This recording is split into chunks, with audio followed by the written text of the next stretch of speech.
They say children see things we can't. Shadows that move when no one's watching. Friends that aren't really there. We tell ourselves, it's just imagination, a phase they'll grow out of. But what if it isn't? What if the things they whisper about, the games they play when no adults are around? What if one of them is real? Tonight's story isn't a legend or a campfire tale. It's a confession from a teacher who thought he understood kids until they taught him about something much, much darker. This is the story of Grenwig, the game you never want to play. I don't hate kids. It's adults I can't stand. That's how I usually start when people ask why I stopped teaching. They expect me to say it's because of the pay or the workload or the parents. And yeah, those things suck. But the truth is harder to explain. If I told you the reason I left was a thing called Grenwig, you'd laugh. Hell, I'd laugh too if I hadn't seen what I saw. But I'm getting ahead of myself. I used to teach at a small public school on the edge of nowhere. Peeling paint, buzzing lights, a smell of bleach, and childhood fear. My students were 10 years old, that weird age when they're starting to notice that the world doesn't make sense, but they don't know why. They see their parents drink too much, fight too hard, lie too easily. They feel something wrong, humming beneath everything, but they're still young enough to believe in Santa. They were good kids, mostly. Loud, annoying, sticky. But I'll say this. They were honest. More honest than most adults I've ever met. That's why, when one of them asked me, "Mr. H, do you play with Grenwig?" I didn't laugh. The room went silent.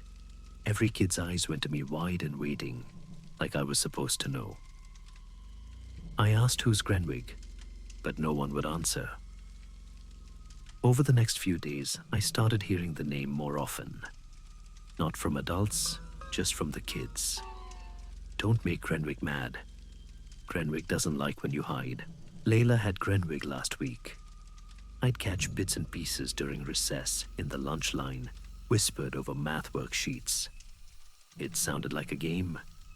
A secret game I wasn't supposed to know about. I figured it was some TikTok trend or stupid urban legend. Kids love that stuff. But there was something off about the way they talked. Not excited, not playful, afraid. 2 weeks later, I started hearing noises in my apartment. At first, small things, footsteps in the hallway. When I was alone, the hum of the TV, turning itself on the faint click of the bathroom door at 3 a.m. One night, I woke up because something cold was touching my foot. It was gentle, almost playful. I thought maybe I'd kicked my blanket off, but when I looked down, there were fingers, long, pale, jointed too many times. They vanished the moment I screamed. I spent the rest of that night sitting on the edge of my bed, light on, waiting for dawn. The next morning at school, I must have looked like hell. One of my students, quiet little Layla, just stared at me with pity. Then she whispered, "It's your turn, isn't it?" That's when I learned the rules. Every few weeks, Grenwig chooses someone, usually a kid, sometimes an adult. He comes at night, crawls out from wherever the shadows are thickest. And for 7 days, he plays. If you play along, don't fight, don't run, he'll give you something when it's over. A wish, a reward, something small but real. A new phone, a toy, a parent who stops drinking for a while. But if you say no, if you try to ignore him, he gets angry. And anger, I was told, was the one thing you never wanted from Grenwig. For me, the week started with exhaustion and ended with terror. He didn't hide anymore. I'd wake up to the sound of fingernails tracing the walls or the fridge opening by itself. Sometimes he'd tug the blanket off me or slide a cold finger across my cheek, like a child begging for attention. I tried to ignore it, tried to convince myself I was losing my mind. But when I went to school, the kids knew. They watched me like a pack of nervous animals. By day 4, I was unraveling. I hadn't slept, hadn't eaten. I could feel him watching from the corners of every room. On day 6, I snapped. I screamed at the air, told him to stop. I shouldn't have. That night, there was a knock at my door, a heavy thud, then silence. When I opened the door, there was a cardboard box sitting on the floor. No address, no label, just wet, heavy cardboard. I don't know why I brought it inside. Curiosity, maybe, or fear. It was heavier than it should have been. It made a faint whimpering sound, like something inside was trying to breathe. When I opened it, I found the police officer who had pulled me over the day before, folded, neatly, like paper. His eyes were still moving.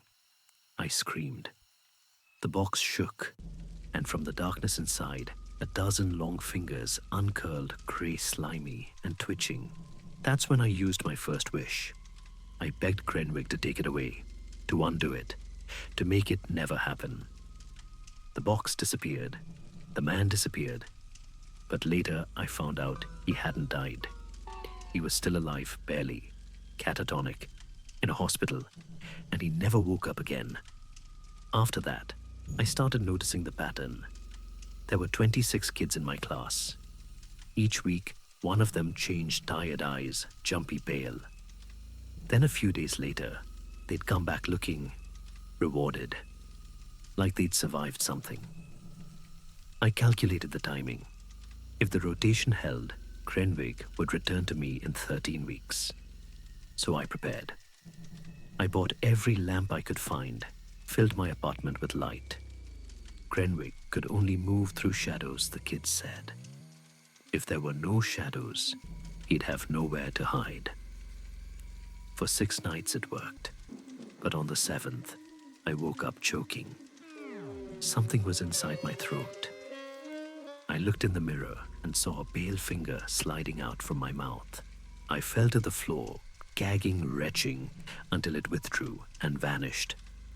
And from the corner of the room, I heard it laugh. When the week ended, I made my second wish. I asked for a winning lottery ticket. I won $34.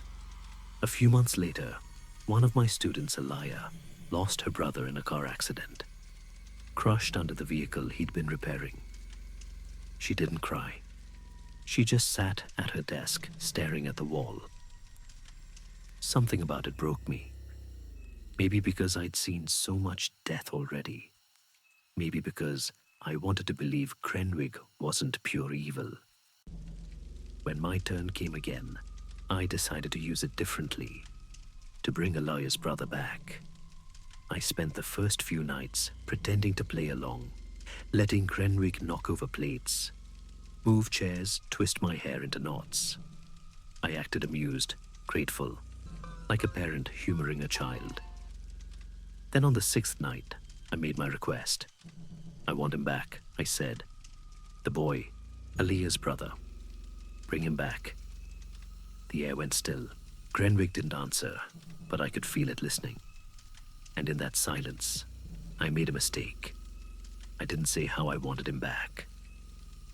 At 4 in the morning, I woke to a scraping sound in the hallway. Slow, wet, heavy. When I turned on the light, I saw him. Aliya's brother, or what was left of him.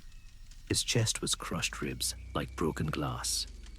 Moss grew across his face. He crawled toward me, dragging his lower half behind him. He was alive, and he was begging.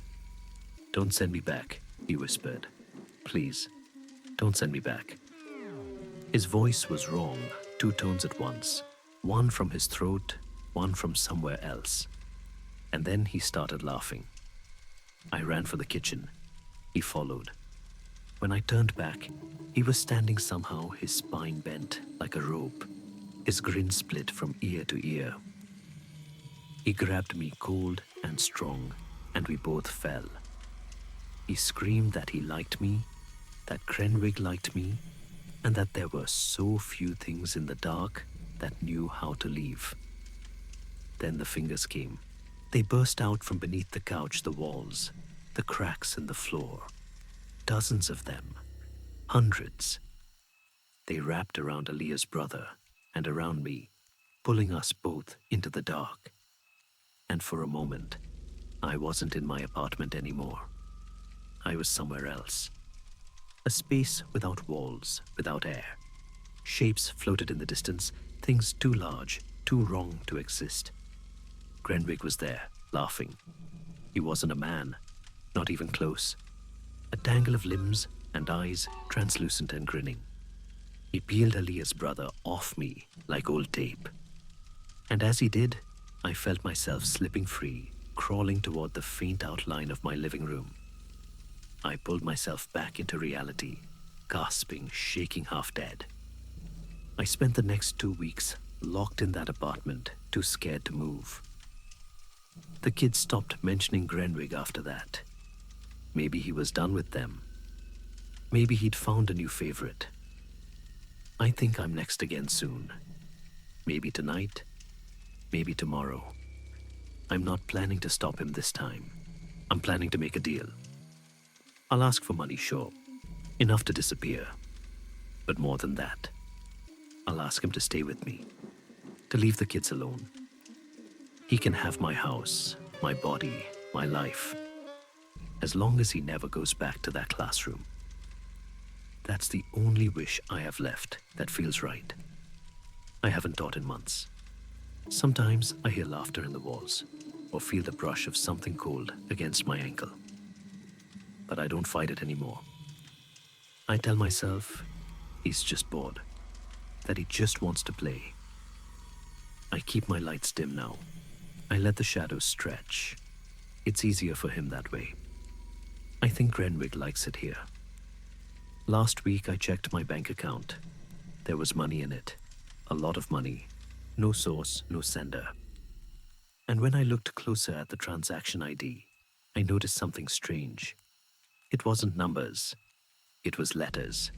It spelled Grenwig. If you're still here, turn the lights back on. Maybe you felt something during the story, a faint tap on your shoulder, a flicker in the corner of your room. Don't worry, he doesn't cross through sound. Usually. The teacher never posted again. The school shut down 2 years later. And sometimes, when people drive past the empty building, they swear they see a faint yellow light in the windows, like a pair of eyes waiting for recess to start. If you ever hear a child mention Grenwig, don't laugh, don't ask questions, and whatever you do, don't say his name out loud, because he loves it when you do.